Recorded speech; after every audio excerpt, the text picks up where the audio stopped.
Começa agora o podcast Agro e Prosa com o jornalista Divino Ronaldo. Esse podcast tem por objetivo falar do agronegócio de um jeito descontraído, fácil e descomplicado. Com vocês, Divino Ronaldo e o Agro e Prosa. A minha entrevistada de hoje será Cláudia Ceola, médica veterinária especializada em equinos e supervisora técnica de equinos da Guabi Nutrição Animal. E o tema da nossa entrevista será Cuidados com a alimentação na estação de monta do quarto de milha. Cláudia, que bom ter você aqui. Seja bem-vinda. Muito obrigada, Divino. O prazer é todo meu. Obrigada mesmo pelo convite. É um prazer. Cláudia, eu quero entender essa paixão que existe entre ser humano e cavalo. Como é que começou tudo isso, Cláudia? Olha, realmente eu posso te dizer que é uma paixão, né? As pessoas que estão no meio do cavalo, a gente brinca, né, que é um problema patológico, porque realmente não existe meio termo, e eu posso dizer isso até por minha pessoa, né? Então é muito difícil você pegar uma pessoa que gosta, ou, gosto mais ou menos. Não, ou a pessoa é apaixonada por cavalo, ou a pessoa não liga para cavalo, né?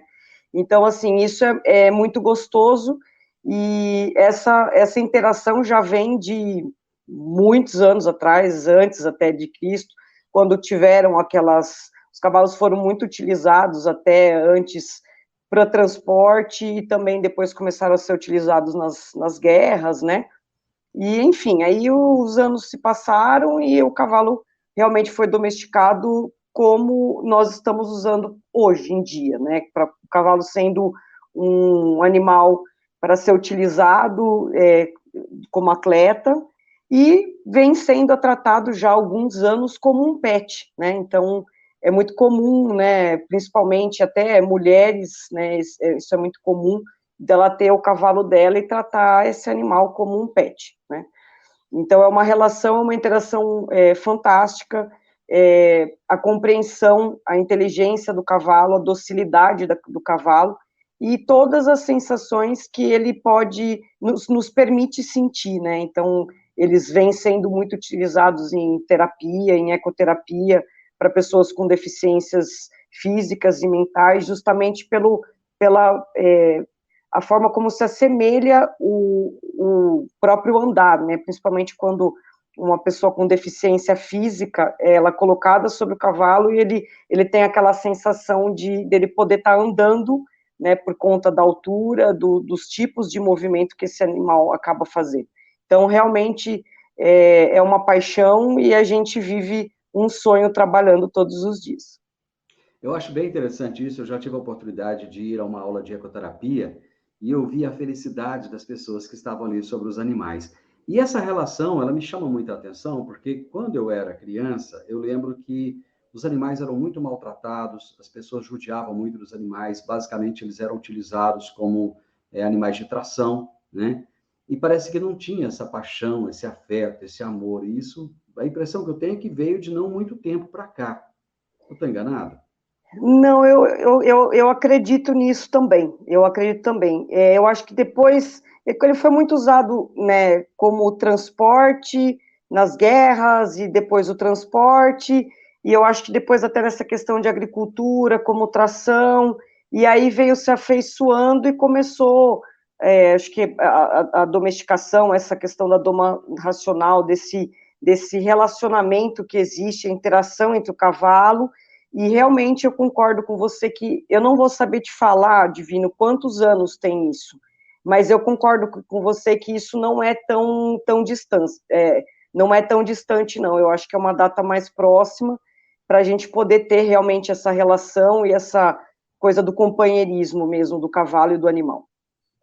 O número de cavalos criados no Brasil hoje, ele é relevante?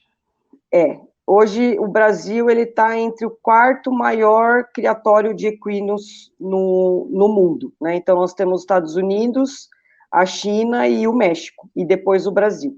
Então nós somos grandes criadores, temos a raça nacional, que é o manga larga marchador, né? Que é a raça mais populosa, e a segunda maior raça, que vem a ser o quarto de milha, que é uma raça americana, né, mas também com um plantel bem importante para nós.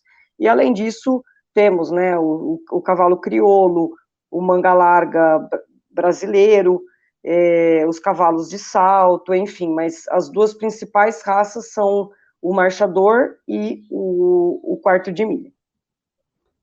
Parece que, assim, eu não sei, parece que as pessoas têm, pelo menos até onde eu vejo, eu não entendo muito de cavalo, viu? Me perdoe se eu estiver falando besteira aqui, me corrija, por favor. Tá. Mas, assim, parece que as pessoas têm uma predileção maior pelo quarto de milha, não é não? Então, depende, porque assim, as pessoas que gostam de fazer cavalgada, de fazer passeios na natureza, eles optam pelo marchador e pelo manga larga brasileiro, né?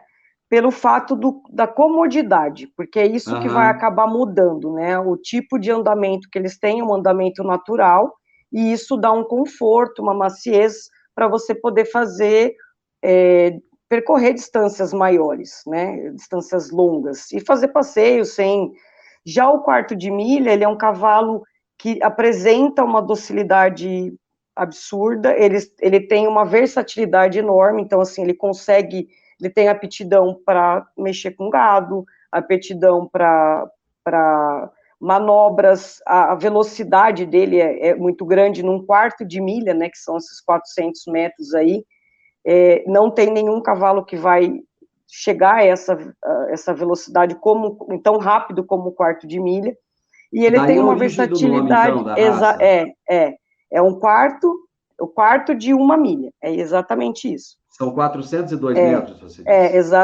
Exatamente. Então, nenhum cavalo consegue alcançar a velocidade que ele alcança nesses 400 metros, ninguém chega a isso, né?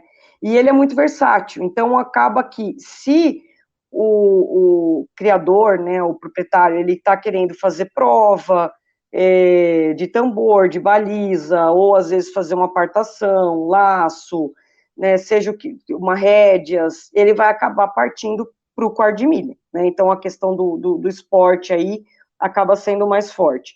Para as cavalgadas, o marchador e o manga larga do Brasil. E aí nós temos os cavalos de salto, que também entra para a modalidade esportiva, mas aí já é o hipismo, que já é um outro tipo de modalidade, então aí vai depender um pouco do perfil dessa pessoa, né, e da localização, enfim, então, que em São Paulo, nos grandes centros, a gente tem bastante cavalo de salto, né, a equitação básica, né. Então, a estrutura e a estatura do quarto de milha é menor? Depende, porque a gente tem a linhagem de corrida.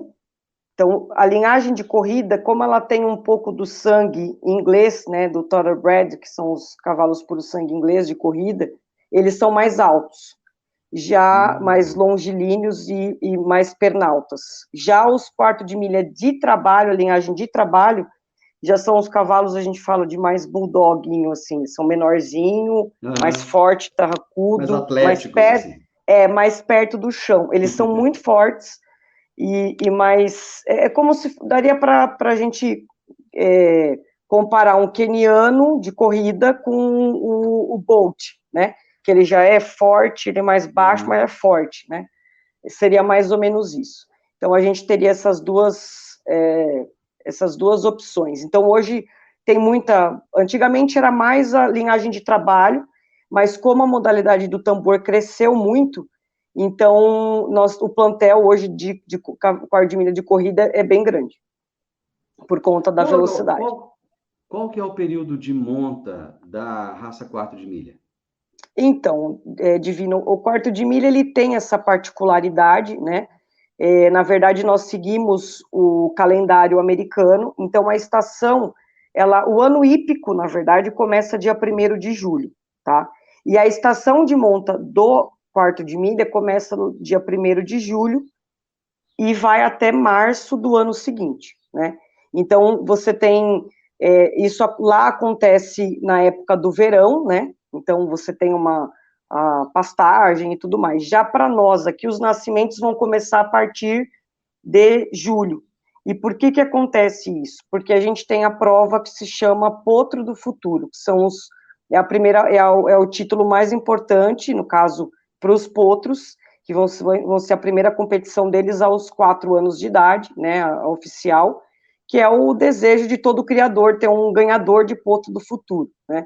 E o que acontece? A gente tem esse espaçamento aí da estação de monta, e é determinado. Então, os criadores aqui no Brasil procuram sempre começar os nascimentos em julho, agosto, setembro, outubro, no máximo até novembro, dezembro, porque senão o potro acaba nascendo, e quando ele vai competir, vamos supor, um potro que é nascido em julho, ele vai competir com um potro que é nascido em dezembro, ele tem quase 6 meses de diferença de desenvolvimento, e isso pode, sem dúvida, interferir no desempenho atlético. Então, no quarto de milha funciona dessa forma. Já as outras raças, eles tocam meio que direto aí. E lógico, a gente tem a sazonalidade, a questão da temperatura, da luminosidade do dia, tudo isso interfere, a quantidade de luz, né? Tudo isso interfere para o ciclo das éguas, mas meio que eles tocam direto, vamos dizer assim. De que maneira a alimentação, Cláudia, vai interferir no processo de manutenção do score corporal, tanto das fêmeas quanto dos garanhões? A nutrição ela acaba sendo limitante, vamos dizer assim, né? Porque os animais precisam, que nem as fêmeas, sejam elas receptoras, que vão receber o embrião, sejam as matrizes, que vão receber o esperma, né? Ou o próprio garanhão que vai estar cobrindo, é importantíssimo que a gente tenha esses animais num bom score corporal. No caso das fêmeas, não pode ser nem um score muito alto, né, não pode estar obesa, como também não pode estar magra, porque os dois extremos atrapalham a produção dos óvulos. Então, os cuidados aí tem que ser na manutenção para que elas estejam bem, em condições de receber esse embrião aí, vamos dizer assim, que é o que mais acontece, né, para que elas possam iniciar o processo de gestação. E no caso dos garanhões também, porque, querendo ou não, né, a estação de monta demanda um gasto, né, energético maior, então, que o animal é como se ele estivesse trabalhando, então ele precisa ter um complemento nutricional para que ele consiga manter seu score corporal. E além disso, né, não é só a ração, né, tem o complemento da mineralização, que é extremamente importante, porque os minerais, eles, é o que eu falo, né, é uma engrenagem, você tem todos os nutrientes e a roda gira, o que faz a roda girar vai ser energia, só que essa engrenagem, ela se encaixa perfeitamente quando você tem todos os macro e micro minerais, né, eles que fazem a engrenagem a captar essa energia para ela poder rodar, né? Então é fundamental um mineral de boa qualidade também. Pois é, com toda essa complexidade alimentar, você acha que é necessário um acompanhamento nutricional desses animais? Com certeza, né? Com certeza.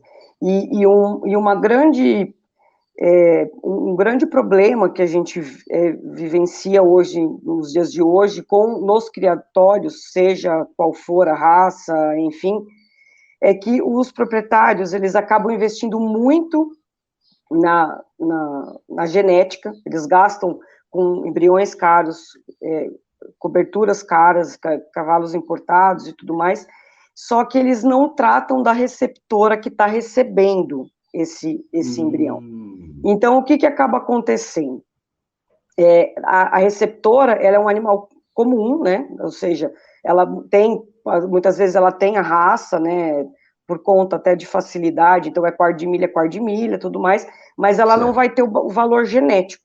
Porém, as pessoas esquecem que 50% daquele embrião é genético, o restante é fenótipo e depende do ambiente. Então, a nutrição está totalmente ligada no que a gente chama da nutrigenômica, né, que é quando você tem a programação fetal e você tem a ativação desses genes que a gente deseja que eles sejam ligados ou desligados para determinada característica. Então, a nutrição é extremamente importante para ter essa expressão gênica. E o que acaba acontecendo? nesse início da gestação, que é quando a gente tem a programação fetal, a exigência dessa égua não é alta, o que não significa que ela não precisa ter uma nutrição balanceada. Tá? Então, ela precisa ter todos os nutrientes presentes para que, em equilíbrio, para que essa programação fetal e essa expressão gênica aconteça. E aí, no terço final, sim, a gente vai precisar ter um aumento dessa demanda, né, de energia, de proteína, de minerais, para ela poder, o poto está crescendo e ela se preparar até para o aleitamento. Né? Muito importante essa colocação sua. Quais são os principais pontos a serem observados pelo criador na dieta dos potros desde a fase gestacional? O cuidado já começa aí com a mãe, né, durante a gestação, e aí quando vem o parto, né, essa égua precisa produzir um leite de boa qualidade, então ela ainda vai estar tendo esse complemento. A maioria das raças a gente recomenda iniciar o fornecimento, a complementação com a ração, a partir de 1 mês de vida, né, mas isso vai depender muito, Divino. Tem éguas que têm uma produção enorme de leite, os potos conseguem se desenvolver muito bem, e muitas vezes esses potos acabam entrando no programa de arraçoamento apenas a partir do 3º, 4º mês de vida. Mas, no geral, acaba sendo a partir de 1 mês. Se não aconteceu a partir do 3º mês, é necessário que a gente comece a fornecer a ração, porque a qualidade do leite cai. Então, às vezes, a égua produz o leite em grande quantidade, porém a qualidade caiu, né? Então, nesse momento é fundamental. E após a desmama, que ocorre normalmente aos 6 meses de idade, o que acaba acontecendo? 80% dos nutrientes acaba vindo da ração. Porque o potrinho ainda, ele não tem uma maturidade, né, a flora intestinal, a microbiota intestinal dele ainda não está funcionando como um cavalo adulto. Então, ele não consegue digerir a fibra como um cavalo adulto. Isso vai acontecer com 18 meses de idade. Então, da desmama até 1 ano de idade aí, 80% dos nutrientes vem a partir da ração, né? E aí vem o mais agravante. Na maioria das raças, os potros, eles alcançam 85% a 90% da altura no primeiro ano de vida. Então, desses 6 meses, no primeiro ano de vida, tá? Com exceção dos cavalos lusitano, brasileiro de pismo, raças maiores, esses cavalos são mais tardios e eles permanecem crescendo, então esse valor acaba sendo menor. Mas nas raças medianas e menores, eles alcançam 85% da altura no primeiro ano de vida. Então, dos 6 meses a 1 ano, se faltar nutrição, se faltar proteína, principalmente, esses animais podem não desenvolver a altura que ele tem o potencial genético. E aí não tem o que fazer, porque você não consegue recuperar esse tempo de crescimento, entre aspas, aí perdido, vamos dizer assim. Entendi. E o volumoso que é fornecido a esses animais, ele chega a ter um papel nutricional? Não, com certeza, né? Então, assim, vamos pôr aí que a partir no começo da vida, eles comem, eles vão beliscar ali, mas assim, a digestão e a absorção dali é muito pequena, né? Então, nesse começo, a gente vai estar fazendo, vai ser povoada a flora intestinal, tanto que é muito comum os potrinhos comerem estrume, comerem fezes de outros animais, né, de outros cavalos, porque eles estão povoando essa flora intestinal. Então, a partir dos desmame aí, dos 6 meses, 20% só, né, 20%, no máximo 30% da nutrição vai vir a partir da fonte de fibra. Então, o que a gente recomenda? Como eles ainda não conseguem fazer, né, a digestão da fibra, porque, na verdade, quem faz a digestão da fibra são essas bactérias, essa flora intestinal, né, que é um conjunto de... É a microbiota, que hoje em dia a gente fala de microbiota, exatamente, que são milhares de micro-organismos, então, entre as leveduras, bactérias, tem de tudo, né? Que não é muito diferente do ser humano, né? Não, não é. Mas no caso do cavalo, acaba sendo muito mais importante. Por quê? Como o cavalo é herbívoro, a base da alimentação dele, depois de adulto, vai ser a fonte de fibra. E quem faz a digestão dessa fonte de fibra é essa microbiota. São esses micro-organismos. Então, se ele não tiver esse microbiota funcionando perfeitamente, ele não vai conseguir ter É diferente da gente porque nós temos outras fontes de alimento, porque na verdade a base nossa não é isso, né? Sim. E aí o que acontece? A microbiota, ela ainda não está, então nessa fase aí após o desmame, até 1 ano e 2 meses mais ou menos, o principal é o fornecimento da ração de boa qualidade e fornecer o melhor capim. Então o melhor pasto, o melhor piquete que tem no Aras tem que ser dos potrinhos, porque tem que ser aquele piquete com uma altura pequena, que aí vai ser aquele pasto novo, né, que vai estar bem, com muita folha, que é o que eles vão conseguir fazer a digestão, e fazer um fornecimento de mineral, de preferência com probiótico e prebiótico, que vai ajudar a acelerar esse processo aí. Ô, Cláudia, me tira uma dúvida. O aparelho digestivo dos bovinos, por exemplo, é bem complexo. Dos equinos, é semelhante, é mais ou menos a mesma coisa? Não, são bem diferentes, assim. Na verdade, o cavalo é uma mistura do nosso com o de bovino, vamos dizer assim. Por quê? Os bovinos, eles têm 4 câmeras de fermentação, né? São os 4 estômagos, vamos dizer assim, que são 4 câmeras de fermentação. No caso do cavalo, nós temos, né, o esôfago, o estômago, o intestino delgado, que são muito semelhantes ao funcionamento do nosso, que é onde a gente faz onde eles fazem a digestão enzimática, né? E aí, quando entra no intestino grosso, tem o seco, que seria o nosso apêndice, né? Aquele pequenininho que as pessoas têm, entendi. apendicite, né? No Dá um caso do cavalo, a câmara de fermentação do cavalo, para você ter uma ideia, o seco acaba tendo quase 65, 60 litros de capacidade, depende do cavalo, né, do tamanho. Então, ali dentro é onde a gente vai ter essa microbiota funcionando, e é ela que vai servir o intestino grosso que acaba servindo de câmara de fermentação, que isso nós não temos, né. Então, no caso do cavalo, ele vai ter, bem dizer aí, uma câmara de fermentação, que vai ser o intestino grosso, que vai ter o seco e uma parte do colo maior, vamos dizer assim, que vai acabar sendo essa câmara de fermentação para a fibra, porque são essas bactérias, essa flora intestinal que faz a digestão do capim, né? E não, se ele não tivesse isso, ele não faria a digestão dessa fibra, né? Então, essa é a diferença. Eu vou perguntar quais são, eu quero saber se existem diferenças alimentares entre um animal de trabalho e um animal atleta. Eu acredito que sim, né? Sim, com certeza, é sim. Os cavalos de trabalho, né, de lida, acho que você deve estar querendo dizer, né? Isso. Esses daí, tadinhos, eu tenho até dó, porque eles trabalham muito, e muitas vezes eles acabam trabalhando até mais do que os cavalos atletas, né? Eles são atletas da mesma forma, mas eles acabam não recebendo a dieta específica por conta até de custo e, enfim, né?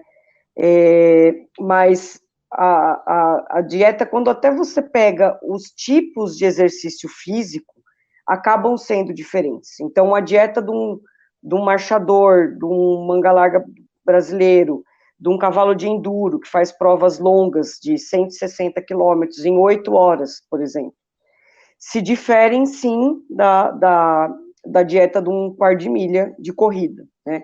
Então, o que a gente tem? A base vai ser a mesma, até porque são animais, os quarta-milhas são cavalos de explosão, né?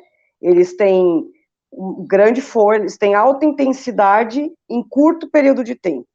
Já os cavalos de marcha, eles têm alta intensidade, só que em longos períodos de tempo, né? Então, o tipo de substrato energético muda. Seria, mais uma vez, comparando um queniano com um Bolt, né? O tipo de alimentação que eles vão ter no véspera de prova são diferentes. Então, a base toda é a mesma. Então, você vai ter que ter feno de boa qualidade, o que vai mudar vai ser a proporção e a estratégia do tipo do substrato energético que ele vai acabar recebendo. Cláudia, e o manejo? Ele pode interferir positivamente ou negativamente na idade média de vida dos cavalos? Sem dúvida. O manejo é tudo, né? Tanto que não só isso é extremamente importante, como hoje em dia a gente tem nós estamos vendo os cavalos vêm apresentando uma longevidade muito maior, né? Têm vivido muito mais do que eles viviam antigamente. Hoje é comum você ter cavalo de 29, 30, 32, 35 anos, né? O meu cavalo, por exemplo, qual é a média de vida de um cavalo, normalmente?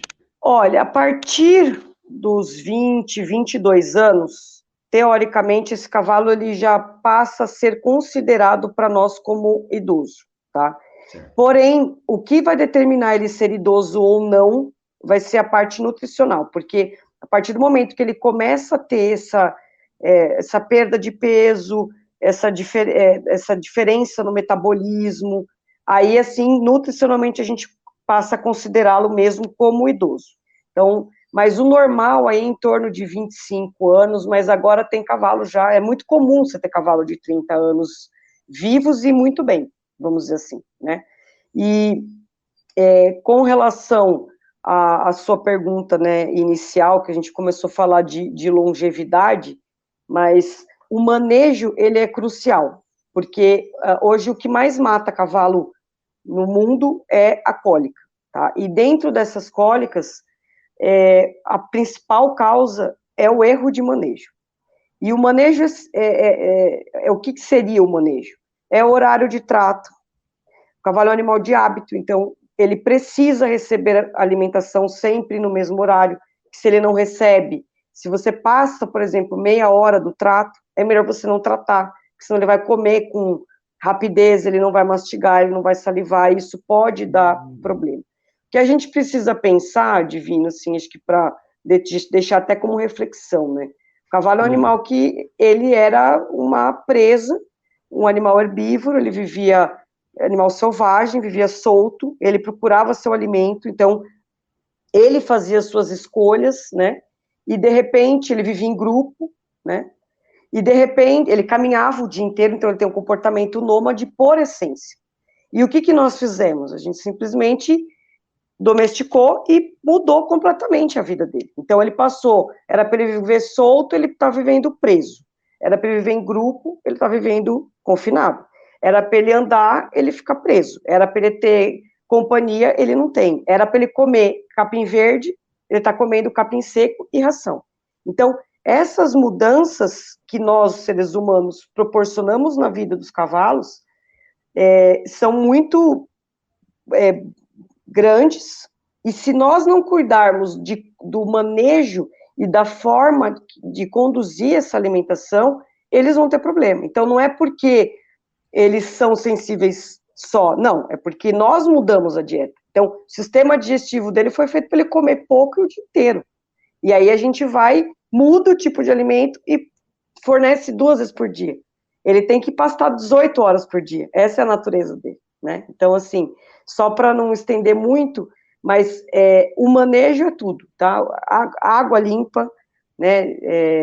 Horário de trato, as porções de rações têm que ser fornecidas em pequenas quantidades, o volumoso tem que ficar à vontade, né? E assim vai. Tem prosa para isso. Muito. Com certeza, percebi, eu percebi. Mas só para a gente finalizar, Cláudia, a Guabi vai apresentar dietas específicas para essa raça quarto de milha, você falou aí, lá no 43º Potro do Futuro, né, que vai ocorrer de 12 a 23 de outubro, em Araçatuba, São Paulo. Que novidades são essas que vocês irão apresentar lá? Então, na verdade, assim, nós temos todo um programa, né, desenvolvido específico para os animais. Então, esse é o caso do meu trabalho. A Guabi oferece um corpo técnico disponível no Brasil todo para poder fazer a dieta específica para cada cavalo. E, além disso, nós tivemos o lançamento do Energy Pro, que é um sal mineral, é o único, né, na verdade, que tem 20% de proteína, todos os microminerais orgânicos, E, além disso, vem os probióticos e prebióticos que vão ajudar a ter todo o equilíbrio dessa microbiota intestinal para que o cavalo consiga fazer a melhor digestão e aproveitamento dos nutrientes, né? Então, esse seria o nosso principal produto de lançamento agora, né? Mas além dos demais que a gente já tem para compor essa dieta específica para os cavalos. Cláudia, eu adorei conversar com você. Quero conversar com você mais vezes sobre cavalo. Percebi que tem muita coisa para eu aprender. E se tem para eu aprender, com certeza os meus ouvintes, meus espectadores irão aprender também. Você é uma simpatia de pessoa. Muito obrigado pelas explicações que você trouxe. E não se esqueça de voltar. Com certeza. Adorei o papo. Com certeza... Estou à disposição para a gente voltar e falar que assunto é o que mais tem. E falar de cavalo é o que eu mais gosto de fazer. Então, é um prazer muito grande e muito obrigada, viu, Divina? É um prazer estar aqui com vocês. Gente, que bom falar sobre cavalo, que bom falar sobre essa paixão que move tantos corações, que move tantas pessoas. E hoje eu conversei com uma apaixonada por esses animais, que é a Cláudia Ceola. Ela é médica veterinária, especializada em equinos, e é supervisora técnica de equinos da Guabi Nutrição Animal. E o tema da nossa entrevista foi Cuidados com alimentação na estação de monta do quarto de milha. Você gostou desse nosso bate-papo, dessa nossa prosa? Então, coloca o dedo lá, deixa o seu like, compartilha esse vídeo com quem gosta de cavalo e com as pessoas que não gostam, para, quem sabe, aprenderem a gostar também. E conte para as pessoas do nosso canal. Se inscreva nele, tá bom? Para que nós possamos apresentar outros temas para você. Um grande abraço e até o próximo. Você ouviu o podcast Agro e Prosa. Se gostou, compartilhe, recomende e nos siga nas diferentes plataformas de podcast.